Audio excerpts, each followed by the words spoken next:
Lahore bar association کے انتخابات میں پاکستان تحریک انصاف PTI کے حمایت یافتہ امیدوار نے میدان مال لیا۔ حامد خان گروپ کے مبشر رحمان لاہور بار کے صدر منتخب ہو گئے ہیں۔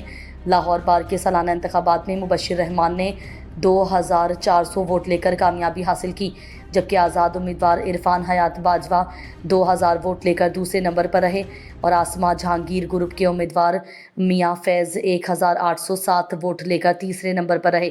سینئر نائب صدر کی نشست پر میاں شرجیل 4476 ووٹ لے کر کامیاب ہوئے۔ نائب صدر کی نشست پر ملک سیف کھوکھر 3023 ووٹ لے کر کامیاب قرار پائے۔ اس کے علاوہ جنرل سیکریٹری کی نشست پر نصیر بھلا 3736 ووٹ لے کر کامیاب ہوئے۔ جوائنٹ سیکریٹری کی سیٹ پر شجاعت علی خان 3147 ووٹ لے کر کامیاب قرار پائے۔ لائبریری کی سیٹ پر سمینہ کھوکھر 2884 ووٹ لے کر کامیاب ہوئیں۔